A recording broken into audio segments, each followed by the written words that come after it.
आज हम लोग करने जा रहे हैं क्वेश्चन नंबर 32 और एज यूजुअल हम लोग पहले क्वेश्चन को पढ़ेंगे, समझेंगे, एनालाइज करेंगे, उसके बाद ही तब क्वेश्चन को सॉल्व करना स्टार्ट करेंगे। राइट, तो चलिए अब हम लोग अपने क्वेश्चन को पढ़ना स्टार्ट करते हैं। हमारा क्वेश्चन कहता है cannon and a target are 5.1 kilometre apart and located at the same level, right? How soon will the cell launched with initial velocity 240 meter per second reach the target in the absence of air drag? हमारे पास एक cannon है और एक target है। इन दोनों के बीच का distance 5.1 kilometre है और दोनों सेम हॉरिजॉन्टल लेवल पर हैं। हमने क्या किया है, हमने कैनन से एक सेल को फायर किया है। कितने के स्पीड से? 240 मीटर पर सेकेंड के स्पीड से। किस एंगल पे फायर किया है ये कुछ ऐसा नहीं कहा गया है। हाँ, बस इतना ज़रूर है कि जो हम सेल को फायर करेंगे वो हमारे टारगेट को हिट करना चाहिए। ठीक, उसके बाद एक और कंडीशन देखो दिया हुआ है कि एयर का कोई ड्रैग नहीं है। तो बेटा पहले भी हमने आपको इस पर्टिकुलर वर्ड का मीनिंग है ना कई बार समझा चुके हैं। इसका मतलब ये है कि जब भी आप एयर में किसी ऑब्जेक्ट को फेंकोगे तो एयर उस पर किसी तरह का कोई विस्कस फोर्स अप्लाई नहीं करेगा।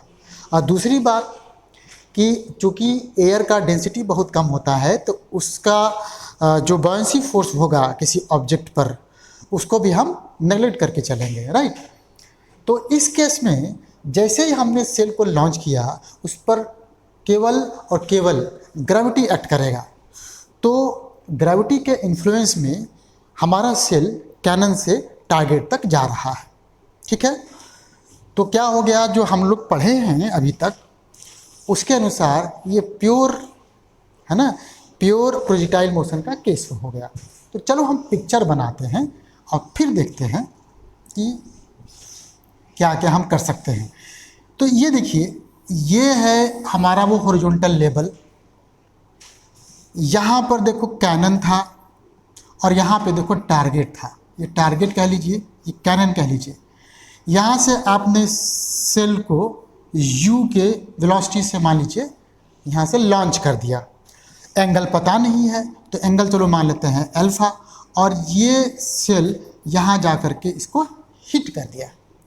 तो ये बताओ इस केस में रेंज क्या हो गया? रेंज जो हो गया, range r equals to 5.1 kilometre आ गया है ना।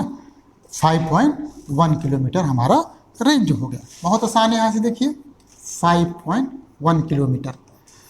इसको मैं अभी से मीटर में बदल देता हूँ तो 5100 इतना मीटर आ जाएगा। हमने 1000 से मल्टीप्लाई कर दिया है और कुछ भी नहीं किया।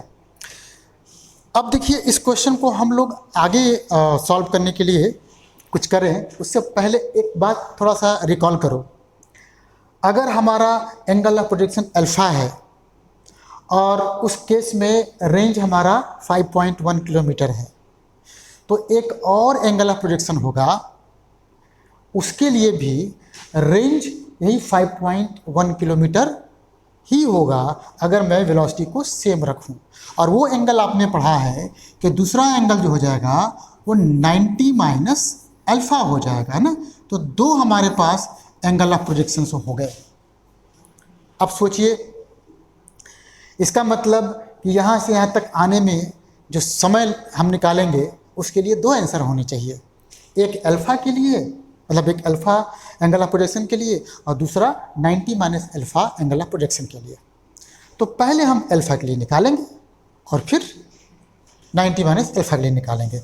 तो चलो अभी हमारे पास एक फार्मूला है, हम लोग जानते हैं r equal to u square sine 2 alpha by g. हम लोग अच्छी तरीके से जानते हैं।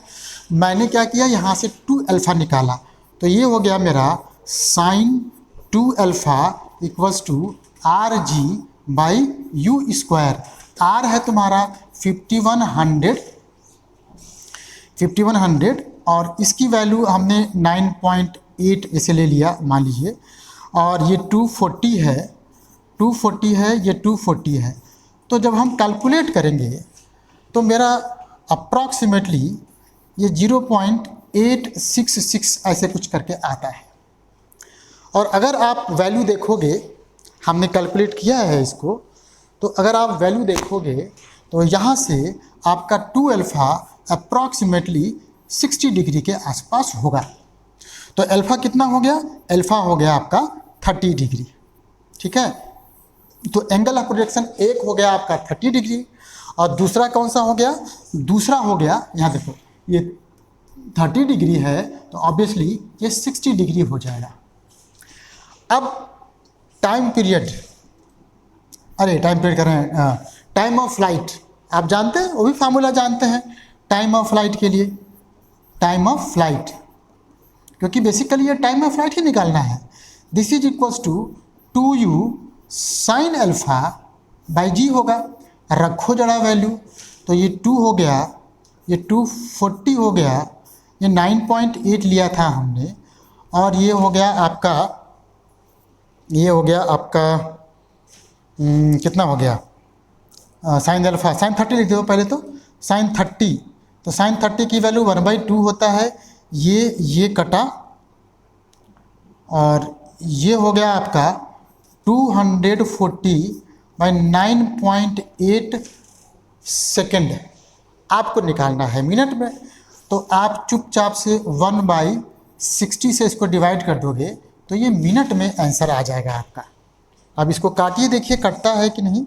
ये कटेगा, ये कटेगा, ये 4 हो जाएगा, और हमारा जो यहाँ वैल्यू आएगा ये 40/90 आ गया, पॉइंट हट गया यहाँ पर, और कटेगा शायद।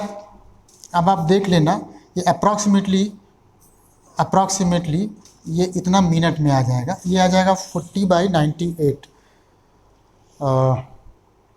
.498 ऐसे कुछ करके आ जाएगा। तो ये कैलकुलेशन आप देख लेंगे। दूसरा क्या है? दूसरा तो हमको लगता ही नहीं बताने की ज़रूरत है, क्योंकि आप यहाँ पर अल्फ़ा के जगह पर 90 माइनस अल्फ़ा रखेंगे, मतलब पहले आपने 30 डिग्री रखा है तो अगली बार 60 रखेंगे आप।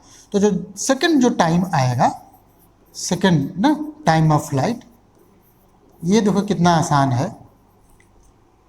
बस केवल फार्मूला हमको याद रखना है और क्वेश्चन को एनालाइज करने हमको आना चाहिए। ये फिर हो गया 2 × 240 साइन 60 की वैल्यू √3/2 अपॉन 9.8 हो गया।